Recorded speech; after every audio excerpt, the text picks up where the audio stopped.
지난 시간에 오행학설과 약산 첫 번째, 오늘 벌써 이제 두 번째입니다. 지난 시간에는 그 오행의 기본적인 개념이 바로 목화, 토금수의 이 다섯 가지 물질의 운동 변화가 바로 오행이다. 그리고 이 다섯 가지 물질의 운동 변화는 정지되거나 고립되어 있는 것이 아니고 상생과 상극의 이런 협조 평형이 끊임없이 이루어지고 있다. 그리고 그 목화 토금수의 각각의 기운들을 말씀드릴 때 목의 기운은 쭉쭉 뻗어나가는 곡지기요. 화는 위로 뜨겁게 상승하고 밝아지고 흩어지는 염상이요. 토는 농작물을 파종하고 수확하는 그런 농사일과 같은 가색이요. 금은 분열된 양기를 이제 모아서 수렴하고 통일하는 그런 종역의 단계다. 그리고 수는 만물을 촉촉히 적시고 응고시켜서 통일된 모습으로 보여주는 바로 윤하의 과정이다. 이렇게 말씀드렸습니다. 오늘은 이제 그 오행학설 중에 그 운동 변화의 양식에 대해서 이제 보도록 하겠습니다. 운동 변화의 양식은 크게 두 가지입니다. 상생과 상극인데, 상생과 상극이지만 이게 이 상생이 지나치게 되어지고 상극이 지나치게 되어지면 나타날 수 있는 부분으로 또다시 나눠지게 되어져서 이제 네 가지 형태로 구분이 되어집니다. 상생과 상극, 상승과 상노 이렇게 보여지는데요. 우리가 상생과 상극은 이제 생리적인 현상, 정상적인 상태를 이야기할 수 있고, 상승과 상모는 이제 병리적인 상황이나 이제 비정상적인 상태를 이렇게 설명을 할 수 있습니다. 자, 그렇다면 지금부터 우리 상생과 상극의 세계로 고고 들어가 보겠습니다. 자, 드디어 오행학설의 상생입니다. 상생, 굉장히 좋은 말 같죠? 상생한다, 상생관계다. 이건 이제 생리적인 현상이라고도 이제 이야기를 할 수가 있겠습니다. 상생은 한 사물이 다른 한 사물에 대하여서 자생하고 도와주는 그런 기능들을 촉진시키는 관계작용을 이야기합니다. 그래서 목생화, 화생토, 토생금, 금생수, 수생목 이렇게 이야기를 하죠. 그래서 목은 우리가 간, 담을 이야기를 하고, 화는 심소장, 토는 비위장, 금은 폐대장, 수는 신장, 방광을 이야기합니다. 그래서 어떻게 한 사물이 단 한 사물의 자생을 도와주고 기능을 촉진시키는가 보면, 목은 예를 들면 목은 이렇게 비비게 되어지면 불이 만들어지잖아요. 그리고 불에 탄 나무는 또 토양을 촉촉하게 적시면서 토양을 비옥하게 만들지 않습니까? 그리고 그 토양의 깊숙한 곳에 토양 속에 금강석이 있고 그 금강석 사이로 물이 흐르고 그 물을 먹으면서 나무가 자라는 이런 관계죠. 그래서 간과 담이 예, 건강하게 되어지면 심장과 소장도 건강해지고 심장과 소장이 건강하면 비장과 위장이 건강하면 폐대장이 건강하면 신장과 방광도 이렇게 건강해져서 한 장기가 다른 한 장기를 자생하는 데 도와주고 또 기능적으로 촉진시키는 역할을 한다고 하는 것입니다. 나머지에 대한 부분들은 그냥 여러분들이 그냥 눈팅 정도 하고 이제 계시 바랍니다. 이 내용은 우리가 장상학설에 들어가게 되어지면 조금 더 본격적으로 공부를 하는데 이 목이 간담이고 그 간담에 관련된 눈, 목, 고관절, 힘줄, 봄이요, 신맛이요, 청독색이요, 황령기정, 나동이요, 식물의 줄기와 가지다 이런 부분들 우리 본초학에서 공부할 때 약선 본초학에서 공부할 때 또 들어가게 되고 장상학설에 들어가서 공부하게 되고 이렇게 서로 연관되어진 부분이 많이 있습니다. 그리고 목 옆에 또 보면 노, 심장 밑에 희, 토 왼쪽에 사, 그 다음에 금 왼쪽 상단에 비와 우, 수 상단의 오른쪽에 공과 경 이렇게 나와 있잖아요. 이거 같은 경우는 노희사비공이라고 해서 각각의 오행에 배속되어져 있는 부분들을 서로 달리하고 있는 것을 볼 수가 있습니다. 그래서 노는 이제 그 기쁠 희자와 상생관계가 되어지고, 기쁠이는 생각사자와 생각사는 슬플 비자와 슬플 비는 그 놀랄 공자와 이렇게 상생관계에 놓여 있는 것을 볼 수가 있습니다. 이 생리적인 현상, 생리적 관계입니다. 정상적 관계를 정상적인 움직임을 이야기를 하고 있습니다. 오행학설의 상극입니다. 상극도 역시 생리적인 현상이죠. 우리가 상극은 나쁜 것이다, 상극은 좀 가능하면 피했으면 좋겠다라고 생각을 하는 경향들이 있는데, 역시 생리적이고 정상적인 현상들입니다. 서로가 한 사물이 또 다른 한 사물에 대해서 억제하고 제약하는 그런 관계작용이죠. 조절하는 관계가 되어질 수가 있는 것을 볼 수가 있습니다.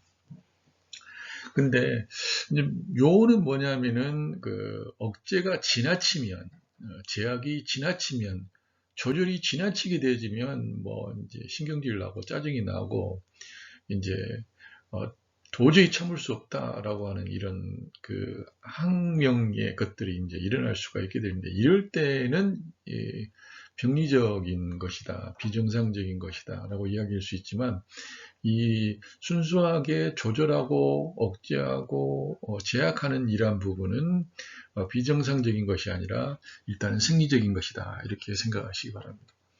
뭐 누구도 우리 선생님들께서는 뭐 이게 이제 생리적이지 않고 병리적이다 생각하시는 분들은 아마 없었을 거예요. 그러나 혹시라도 있었다 한다면 오늘 이 시간을 통해서 오행학설이 이야기하고는 상극관계는 비정상적이거나 병리적인 것이 아니라 아주 정상적이고 생리적인 변화, 생리적인 운동 형식이다, 이렇게 보시기 바랍니다.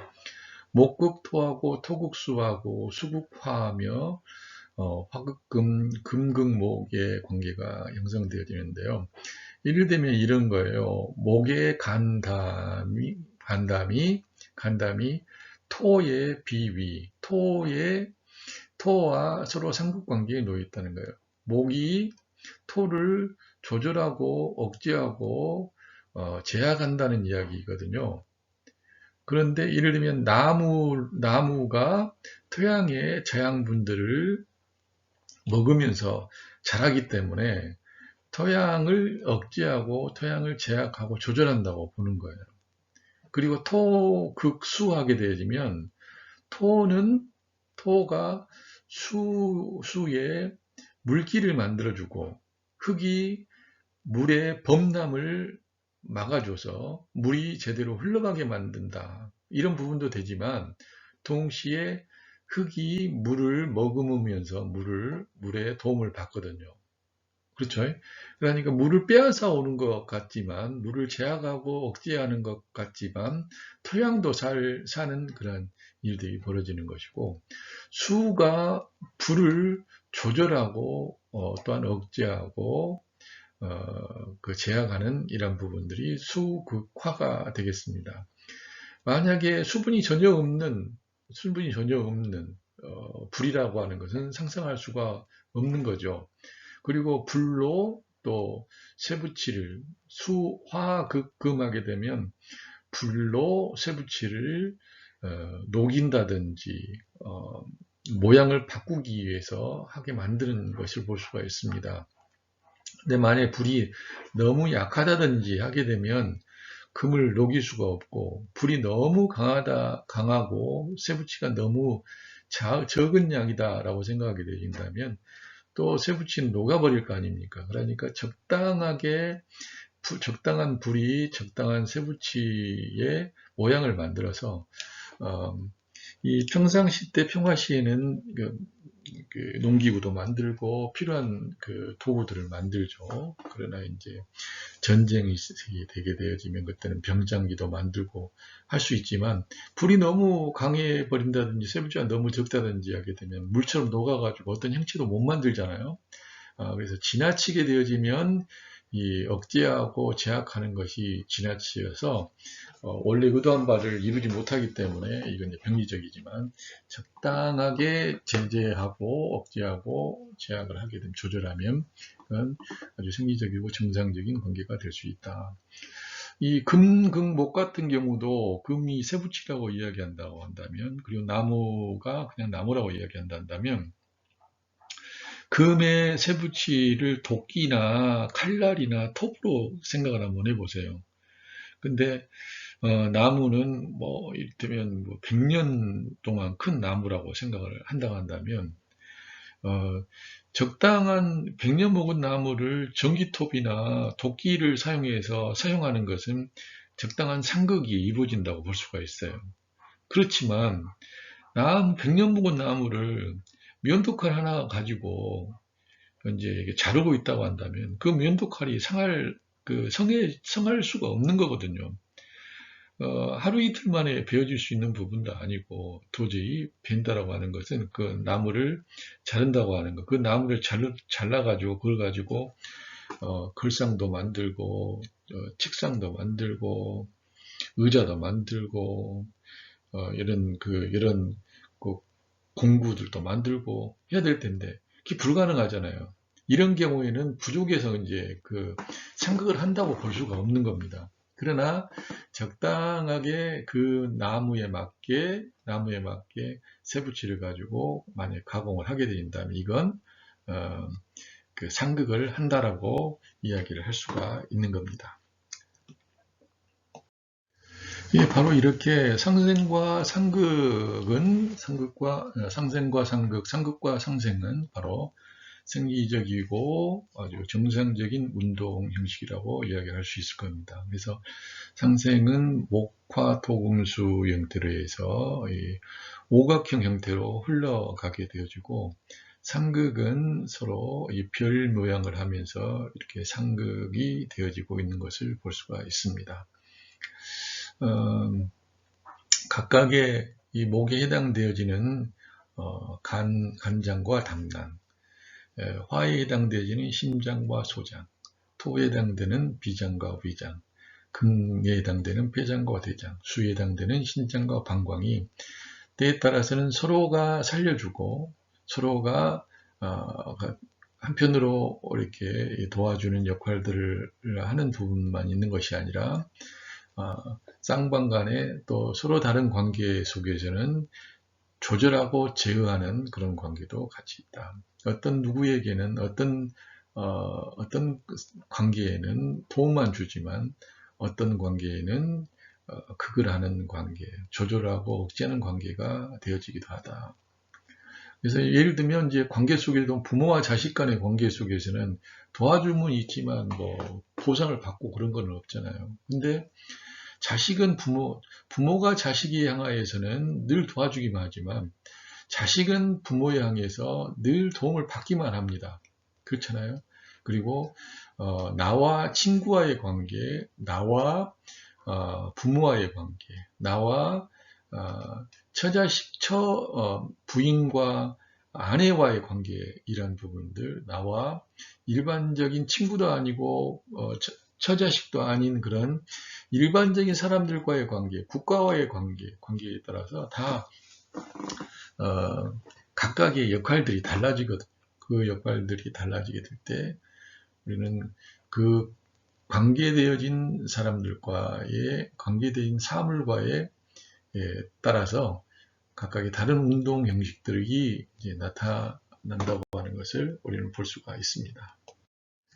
오행학설의 상생과 상극의 두 가지 운동 형식이 있다고 한다면 이 상생과 상극의 운동 형식이 지나치게 나타나는 경우에 이건 이제 비정상적인 이제 상극 현상이라고 이제 이야기를 합니다.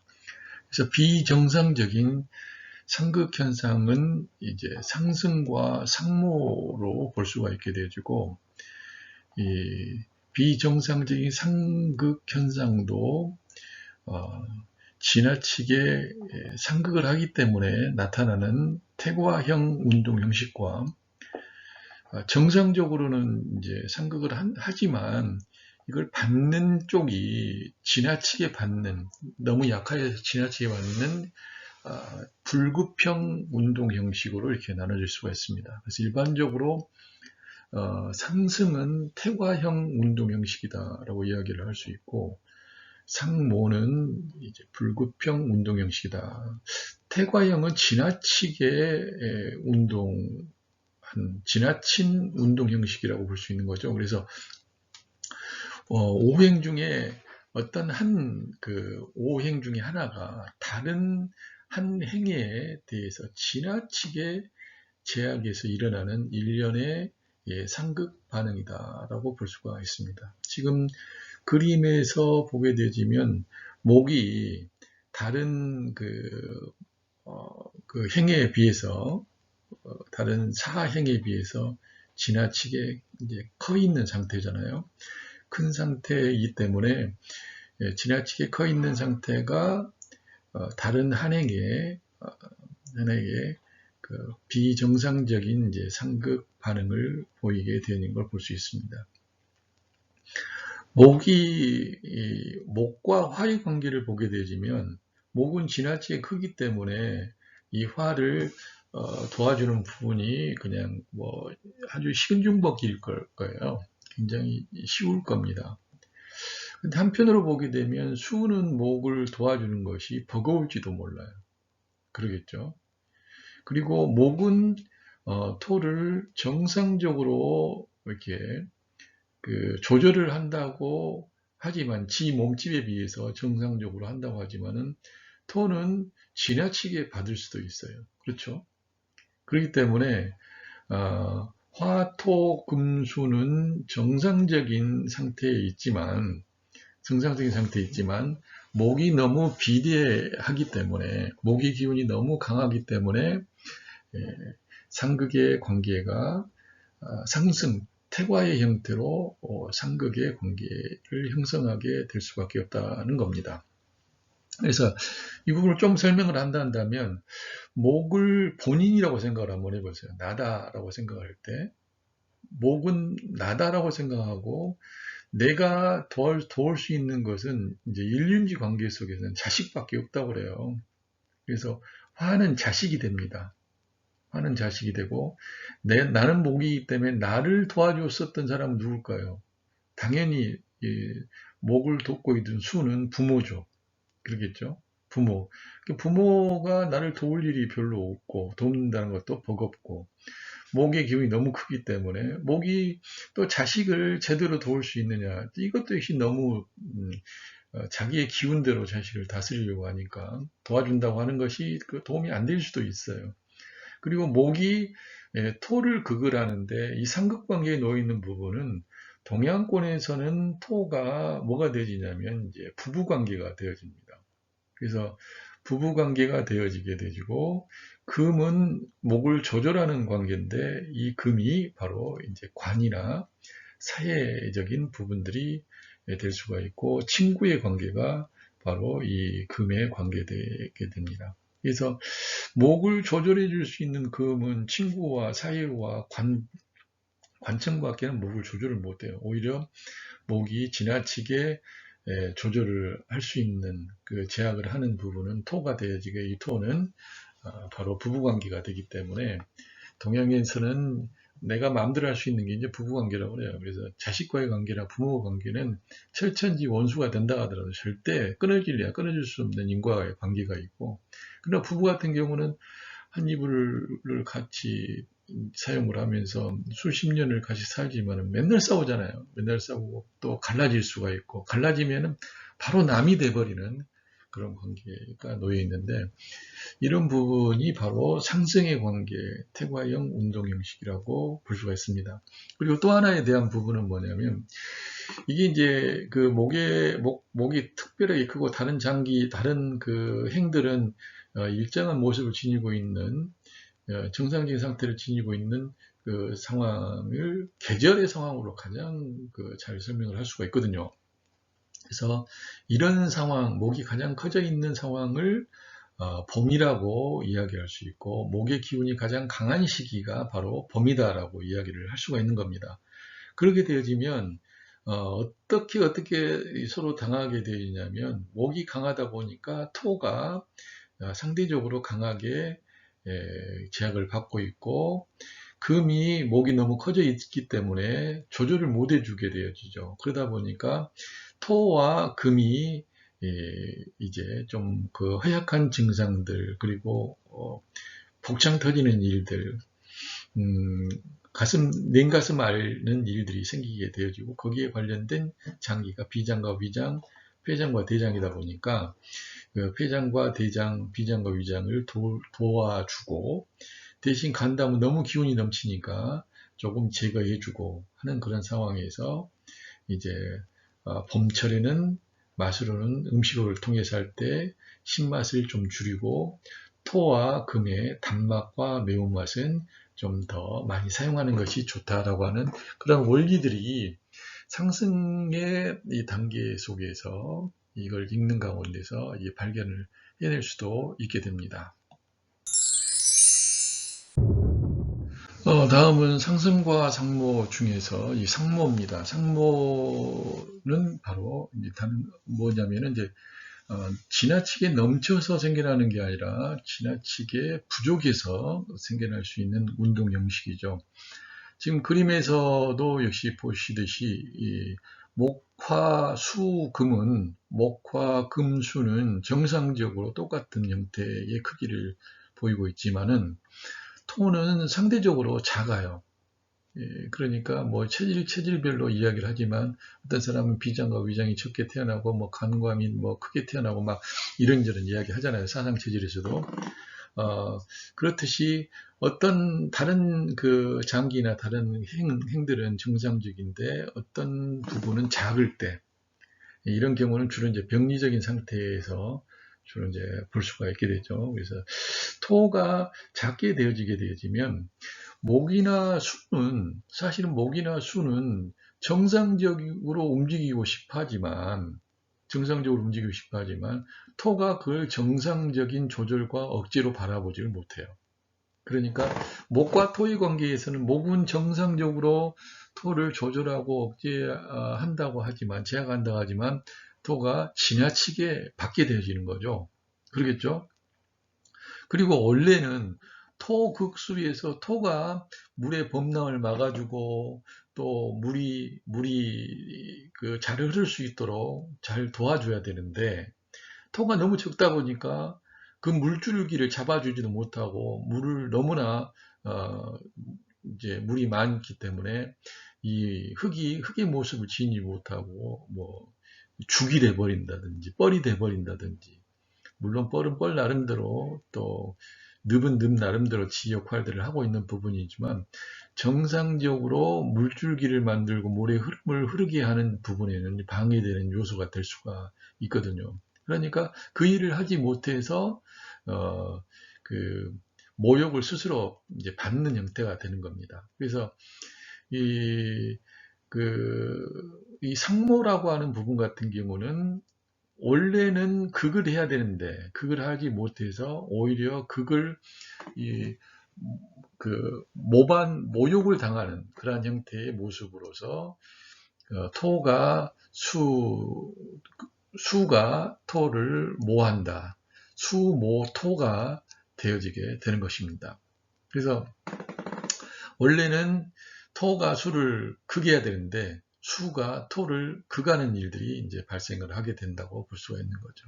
그래서 이걸 이제 상모의 관계라고 볼 수가 있는. 그래서 오행학설은 크게 상생과 상극의 정상적인 그런 상생과 상극의 관계가 있고, 상승과 상모의 비정상적인 그런 관계의 운동 형식 네 가지 형식이 있다. 이렇게 말씀드릴 수가 있습니다. 좀 어려운 감이 있으시죠? 근데 이제 아마 우리 여러분들께서 우리 약선영양조리과 공부를 하는 동안에, 특히 이론 공부를 하는 동안에는 본초학에서도 진단학에서도 그다음에 처방학에서도 변증 시선에도 이런 부분이 계속 반복될 거예요. 그래서 그 약선 기초 이론에서 공부할 때만 하더라도 아마 작게는 수십 번을 듣게 될 거고, 길게는, 많게는 한 100번도 들을지도 몰라요. 그러나 조금씩 경우의 숫자를, 상황들을 조금씩 달리하면서 제가 계속 설명을 해갈 것이기 때문에 지금 혹여 이해가 안 되신다 해서 포기하시지 마시기 바랍니다. 절대 포기하면 안 됩니다. 포기하게 되면 포기한 것에 대한 변화가 일어나요. 세상은 변화합니다. 그 어떤 것도 변하지 않는 건 없어요.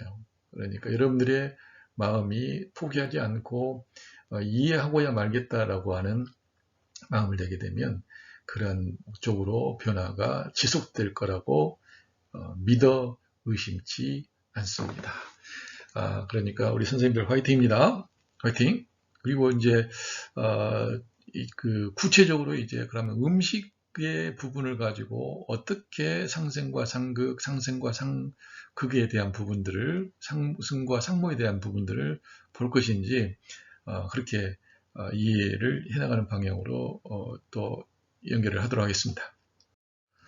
자, 그러면 오행의 운동 형식을 가지고 봄에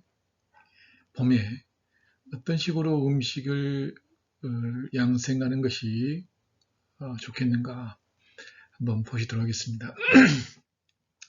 봄이 봄인 이유는 봄이 봄이니까 봄이라고 이야기합니다. 그리고 이 봄에는 만물이 소생하는 것이죠.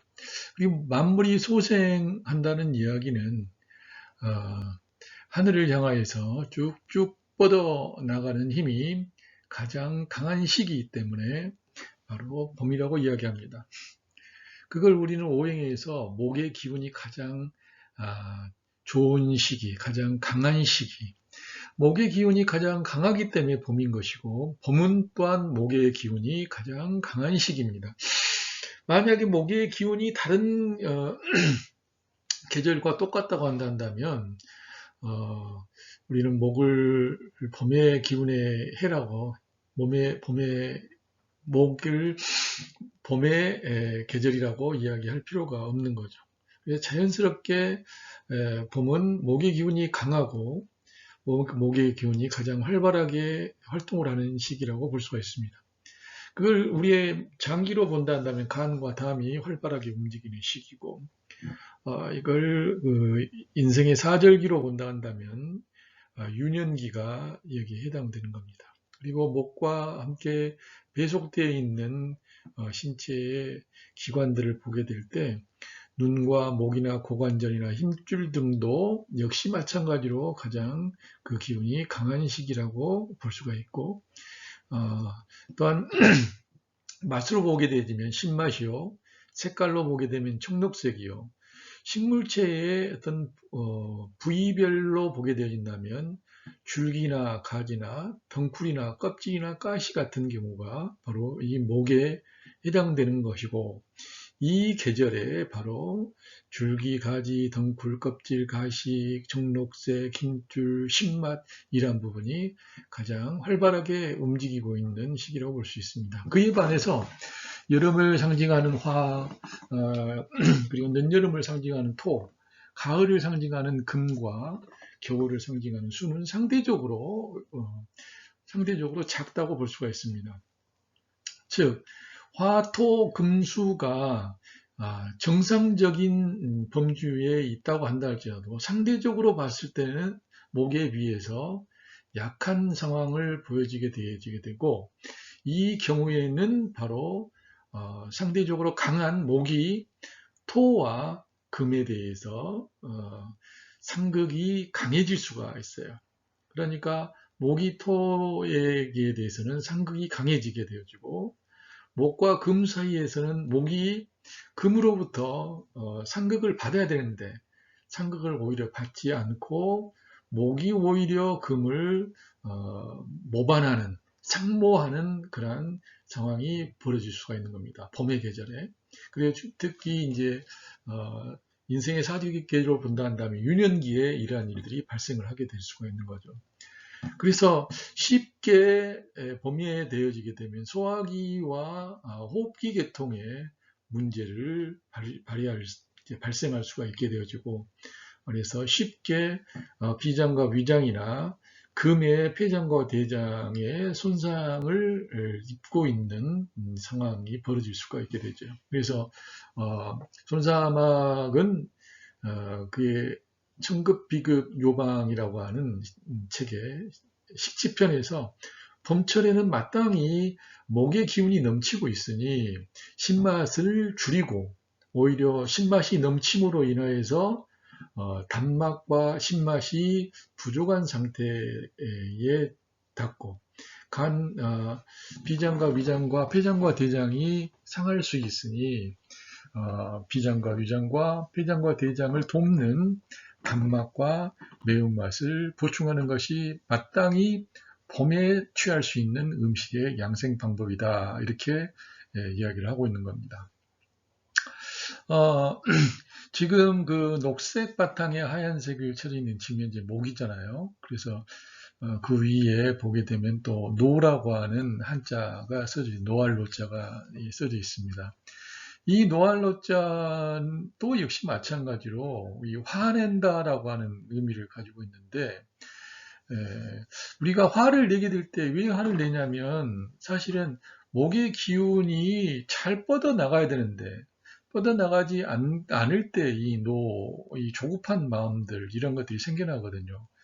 그리고 이 노는 원래 이 노비 노자에 마음심자가 들어가 있는 부분으로 이제 마음의 중심, 마음의 주인이 되지 못하고 마음의 종이 되어졌을 때 흔히 발동하는 이제 그런 부분이라고 볼 수가 있는데, 이 화를 내게 되어지게 되면 화를 자주 낼 수도 있고, 화가 치솟아서 이 화를 불러일으킬 수도 있고, 또 토의 소화력을 떨칠 수 있고, 또한 금의 슬픔을 일으키게 하는 그런 요인이 될 수도 있습니다. 그래서 봄이 되게 되어지면 생각이 많아질 수도 있고, 또한 금의 슬픔으로 인해서 슬픈 마음이 들 수도 있는 것이라고 볼 수가 있습니다. 자, 그걸 이제 우리가 음식에 관련된 부분으로 좀 보게 되진다면, 우리가 오곡으로, 오과로, 짐승으로, 오체로 이렇게 또 우리의 몸을 양성할 수 있겠는데, 일단 오곡을 보았을 때 목화 토금수에 각각 배수하기를 목을 보리요, 화를 수수요, 토를 조요, 금을 현미요, 수를 검은콩으로 보고 있습니다. 그래서 봄의 계절에 만약에 오곡으로 우리가 밥을 한다든지, 오곡으로 또 죽을 쓴다든지, 오곡으로 밥을 끓인 음료를 만든다든지 하게 될 때, 봄에는 목의 기운이 강하기 때문에 봄에 배속되어 있는 보리의 양을 줄이고, 오히려 토의 조와 현미의 양을 28%씩 이제 늘리며, 그 다음에 수와 화는 18g씩, 18g, 18%g씩 집어넣게 되어진다면, 100g을 집어넣는다고 생각할 때, 100g을 쓴다고 할 때, 봄철에 오곡을 사용할 수 있는 아주 간편한 양생 방법이 될 수도 있을 거라고 생각합니다. 물론 이게 반드시 제가 여기서 또 말씀드리지만, 봄의 계절 속에는 병든 사람만 봄의 영향을 받는 게 아니에요. 정상적인 사람들도 다 같이 영향을 받는 까닭에 여기는 건강 증진 원칙과 질병 예방 차원에서 무엇보다 이 원칙을 깊숙이 적용할 수 있다는 것을 먼저 말씀드리고 싶습니다. 네, 계절별로는 여름이 되었습니다. 여름은 인생의 사계절로 봤을 때 청소년기에 해당됩니다. 그 다음에 이 청소년기에는 음식 양생을 어떻게 하는 게 좋겠는가? 마땅히 여름은 불의 계절입니다. 그리고 맛으로 따지게 되어지면 쓴맛의 계절이라고 볼 수가 있습니다. 그래서 이 쓴맛의 계절이다 보니까 여름 자체는 맛으로 본다면 쓴 거예요.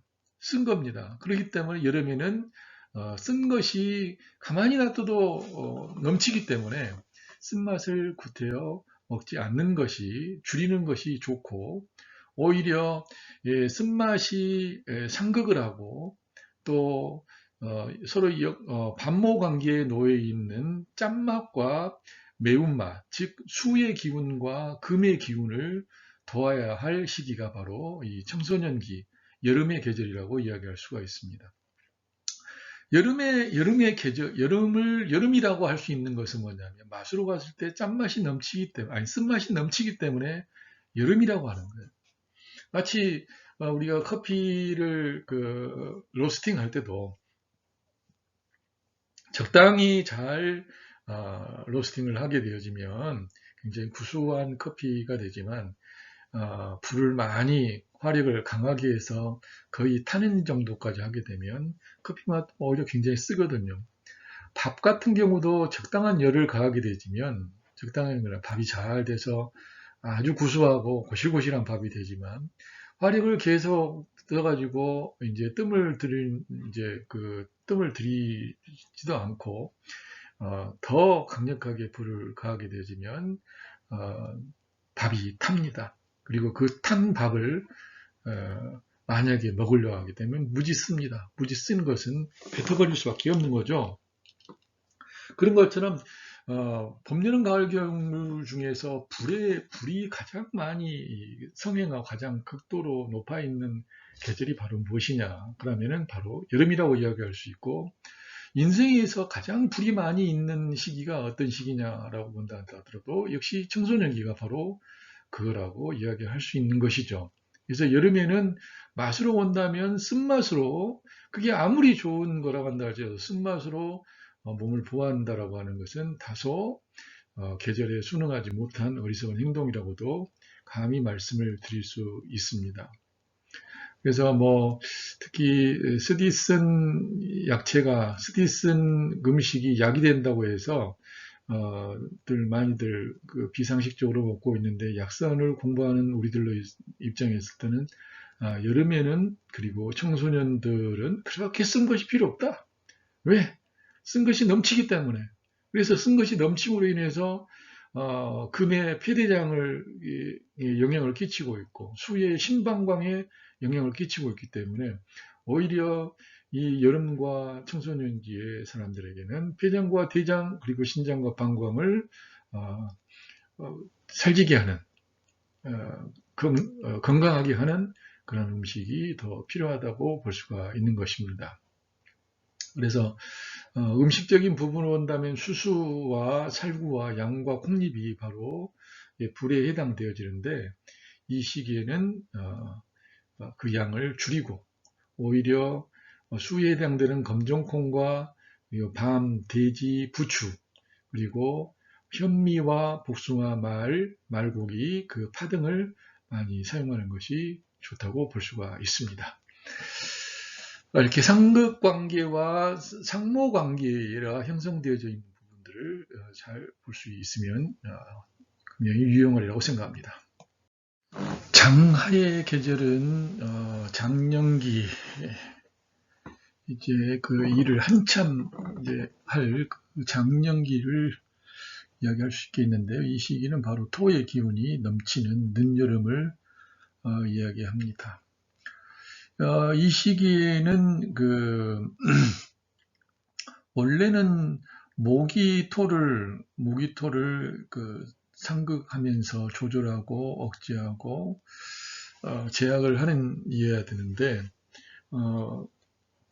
토가 너무 강해서 오히려 목을 금하는 상황이 되어지고, 토가 수를 자연스럽게 상극을 해야 되는데 그 수가 토에 상대적으로 작다 보니까 지나치게 받는 그런 상황이 이제 벌어지는 거죠. 그래서 이 시기에는 토는 이 단맛에 속합니다. 그렇기 때문에 장년기에 특히 늦여름에 비가 늦장마가 오고 하는 그 시기에는 무엇보다 음식으로 양식을 하게 될 때 단맛을 줄여야 됩니다. 왜냐하면 이 시기 자체가 장하가 단맛이 넘치는 시기예요. 단맛이 지나치게 넘치다 보니까 목도 상하게 되어지고 수도 상하게 되어지는 거죠. 그래서 이 시기에는 무엇보다 단맛을 줄이고 신맛과 짠맛을 적당히 이제 더 섭취를 하는 것이 음식 양생의 원칙이 되겠습니다. 기본적인 원리가 되는 거죠. 그래서 이에 맞춰서 보게 되어지면 오곡의 경우 조가 한 8g 정도, 8% 정도, 그 다음 현미가 18%, 검은콩 28%, 보리 28%, 수수 18% 정도를 사용을 해서 하면은 일단 그 계절에 맞는 형태의 음식 양생이 되겠습니다. 각각의 조 옆에 보면은 대추, 소, 염소, 염교 이렇게 있죠. 그 다음에 현미 옆에, 현미 18% 옆에는 또 복숭아, 말, 파 있고, 검은콩 옆에는 밤, 돼지, 부추 있고, 그 다음에 보리 옆에는 자두, 닭, 아욱이 있습니다. 그리고 그 수수 바로 옆에는 쌀과 양과 콩잎이 있습니다. 그렇기 때문에 토에 해당되어지는 토의 기운이 넘치는 늦여름에는 조가 8g이듯이 8%g이듯이 대추나 소고기나 염교도 역시 그 양을 줄이고 대신 목의 기운인 보리, 자두, 닭, 아욱이나 그다음에 수의 기운인 검은콩, 밤, 대추, 부추와 같은 경우를 더 많이 섭취해 주는 것이 음식의 양성의 법칙인 거죠. 이게 바로 이제 오행의 운동 형식에 의해서 이 삼극의 불구평과 태과형의 모습에서 살펴볼 수 있는 운동 형식이라고 볼 수가 있겠습니다. 가을이 왜 가을이냐? 가을인 이유는 하늘은 높고 말들이 살찌기 때문에 가을입니까? 아니면 하늘이 높게 되어지고 말들이 살을 찔 수밖에 없는 환경이기 때문에 가을인 거잖아요. 당연히 후자라고 말씀드릴 수 있을 겁니다. 여름철까지 열심히 아주 부지런히 잘 자라졌던 과일들도 이제 가을이 되면 연글기 시작합니다. 알이 꽉 차기 시작하는 거죠. 벼이삭도 이제 위로만 자라던 것이 풍성하기만 했던 것이 이제 점점 잎새를 떨구면서 알곡이 더 탱글탱글해지게 되죠. 더 알차게 익어가는 것을 보면서 또한 이 알곡이 고개를 숙이는 것을 볼 수가 있습니다. 이 부분은 이제 가을의 기운에 의해서, 금의 기운에 의해서 수렴되어지고 또한 압축되어지고 농축되어져서 나타나는 현상들이라고 볼 수가 있는 거죠. 즉 가을은 수렴과 농축의 부분이 막강해지기 시작한 더 강력해지는 시기라고 볼 수가 있어요. 그래서 수분은 날아가고 엑기스와 유지방은 점점 이렇게 더 강력히 더 단단해지게 더 알차지게 되어지는 여물어지게 되어지는 그런 계절이라고 볼 수가 있는 겁니다. 그런데 이 계절에 만약에 금에 해당되어진 맛인 매운맛을 섭취를 하게 되신다면 어찌 되겠느냐.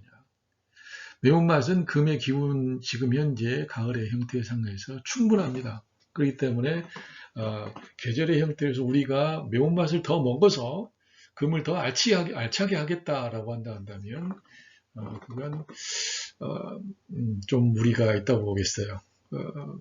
만약에 금이 헛증인 경우라고 한다면 폐장이나 대장이 아주 환상하게 한다면 매운맛의 계열을 좀 섭취를 해도 보호가 되겠지만 금 자체가 가을의 계절에 넘치는 계절이기 때문에 그래서 이 매운맛 쓰게 되면 더욱 건조해지게 되어지고 이 건조해짐으로 인하여서 오히려 심장과 간을 더 손상을 시킬 수 있는 상황이 되어지는 거죠. 그래서 원래는 금이 목을 자연스럽게 제어하고 억제를 해주게 되지만 조절해 주게 되지만 목을 더 좋겠죠. 그러나 금이 너무 태과형으로 너무 크다 보니까 목에 손상을 익힐 수 있고, 또한 화가 원래는 금을 극을 해줘야 되는데 상대적으로 화가 너무 작다 보니까, 그리고 금이 상대적으로 너무 크다 보니까 화는 정상적임에도 불구하고 조절을 할 수가 없어서 오히려 모욕을 받는다 해서 상모 관계가 형성이 되어져서 바로 이 화의 쓴맛에도 문제가 생기는 거죠. 발생하는 겁니다. 그래서 이 가을철이 되게 되지만 매운맛은 줄이고 화에 해당되는 쓴맛과 목에 해당되는 신맛을 더 섭취를 함으로 인하여서 가을의 계절에 음식 양생을 하고 중갱년기의 상황에서 건강을 증진할 수 있는 그러한 방법이 되겠다. 그렇게 볼 수 있는 겁니다. 그래서 다른 계절과 마찬가지로 여기에도 이제 현미는 8g, 그다음에 부족한 부분은 이제 28g씩, 그래서 화 28, 보리 28, 그다음에 검은콩은 18, 그다음에 조도 18을 사용을 하게 되어지면 일단 여기에서도 가을이라고 하는 계절에 오곡을 가지고 양성하는 하나의 방법이 되겠습니다. 계절의 방법에는 계절 속의 양성 방법이 탁월한 부분은 뭐냐면 남녀노소 빈부 격차를 막론하고 연령별을 막론하고 모두 다 계절에 영향을 받는다는 거예요. 그리고 병든 사람이나 병들지 않는 사람이나 가난한 사람이나 부자나 모두 다 영향을 받고 있기 때문에 계절에 순응하는 것은 지극히도 자연적이고 자연적인 양생 방법이다. 이렇게 다시 한번 여러분들에게 말씀을 드리고 싶습니다.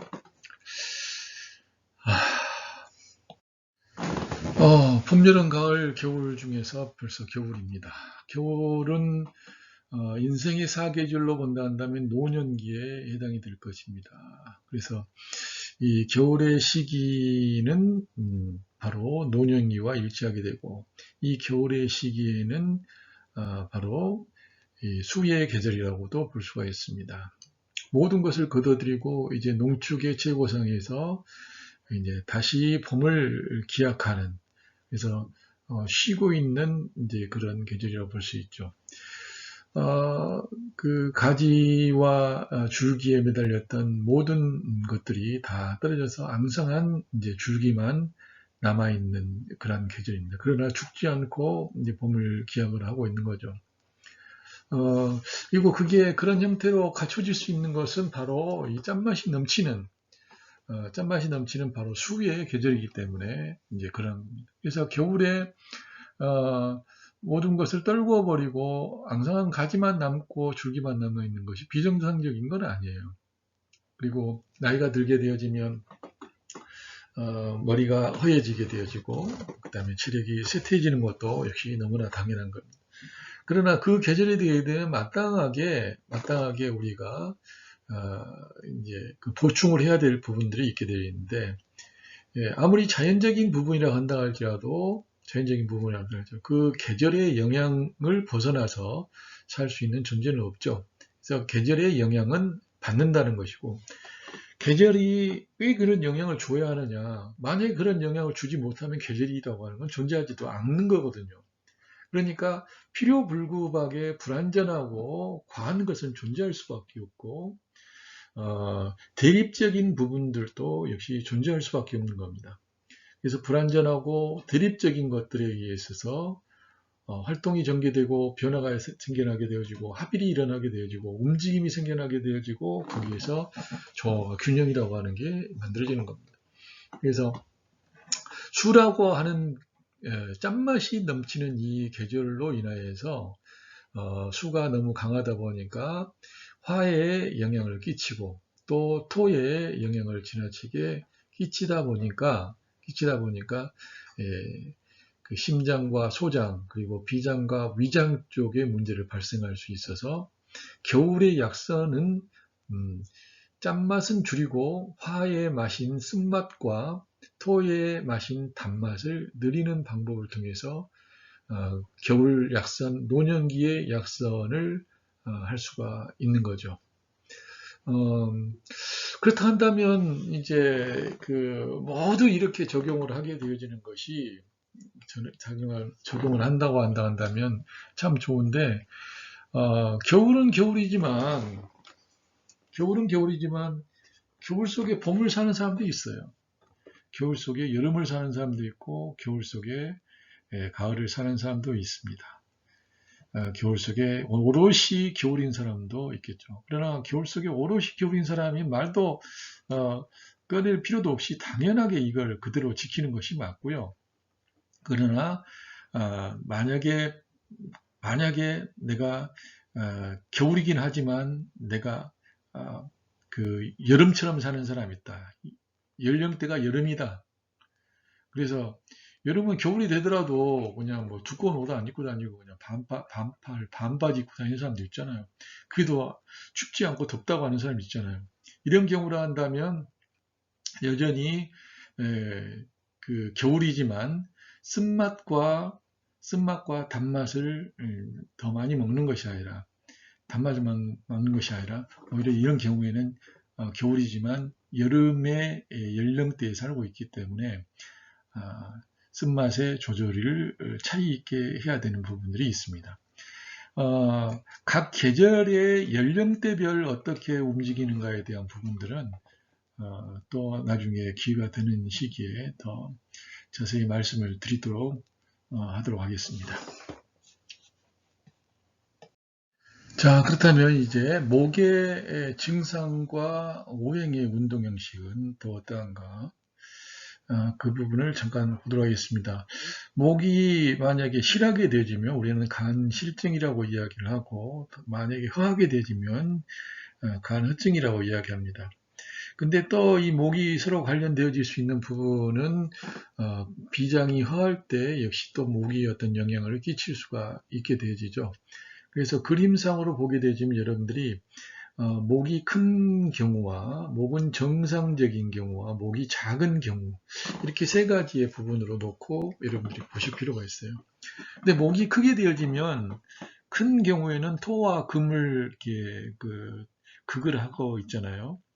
그리고 또 목이 정상적일 때도 역시 극을 할 수 있어요. 극을 할 수 있는데 이런 경우는 극을 할 수 있는 토가 상대적으로 작을 때 이제 불급한 경우에 사용을 할 수 있고 또 목이 또 이제 영향을 받을 수가 있는 경우가 있는데 목이 상대적으로 불급한 경우일 때 다른 다른 사행은 이제 정상적이라 할지라도 만약에 상대적으로 불급하게 되어지면 역시 영향을 받는 거죠. 그래서 오행의 운동 형식을 보게 되어지면 넘치더라도 상대방이 부족하더라도 내가 부족하더라도 이런 세 가지의 크게는 세 가지 유형으로 영향을 받는 상황이 벌어질 수가 있습니다.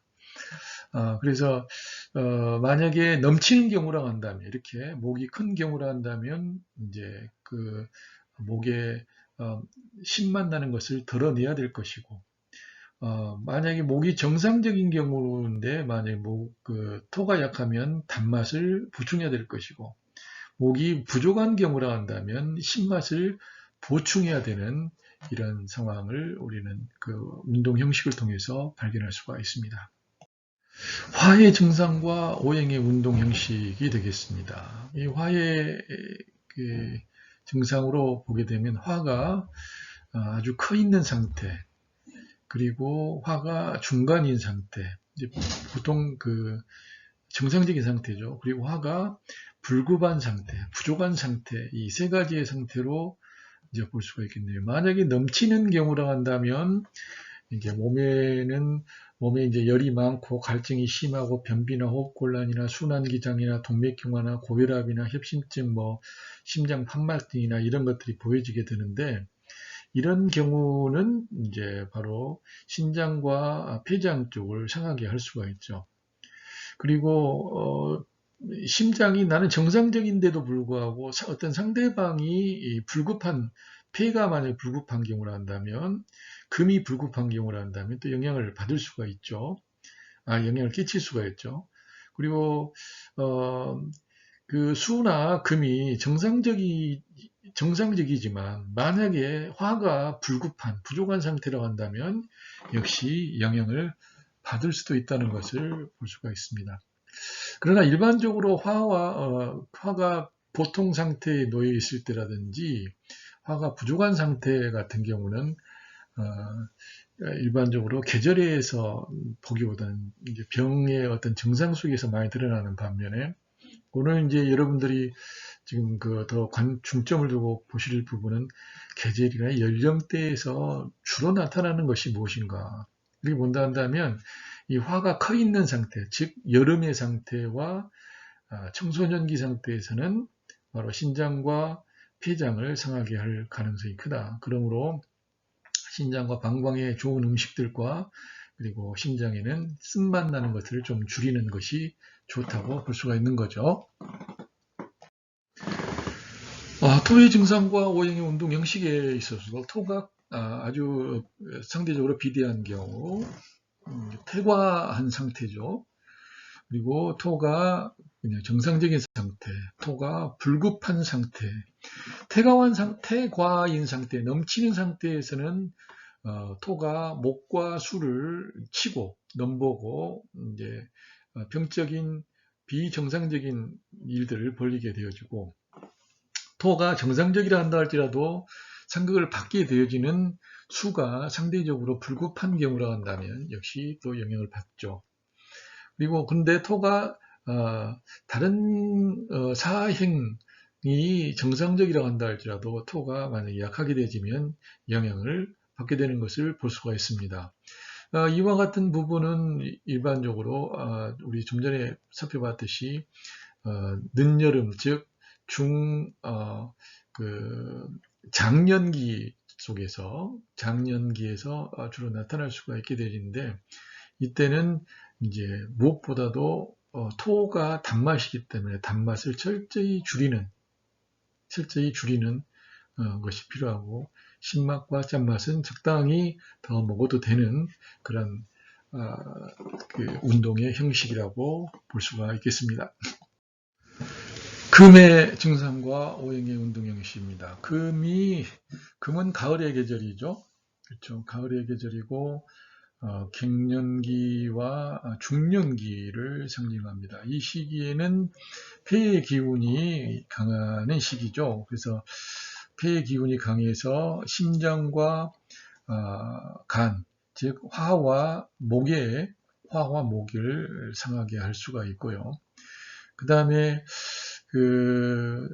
금이 정상적이라고 한다 할지라도 만약 목이 약하게 되어지면 또 영향을 미치고, 금이 상대적으로 다른 장기에 비해서 약하게 되어지면, 다른 행에 비해서 약하게 되어지면 역시 영향을 받을 수 있다고 볼 수가 있습니다. 그래서 이런 세 가지의 유형의 부분들이 있다는 걸 기억해 주시기 바랍니다. 아이고, 복잡하다 이렇게 생각하시겠는데요. 쉽게 이야기하게 되면 이 목화 토금수는 각각의 목은 목대로, 화는 화대로, 토는 토대로, 금은 금대로, 수는 수대로 넘치는 그 경우와 정상적인 경우와 부족한 경우에 의해서 각각의 운동 형식은 달라진다라고 하는 거예요.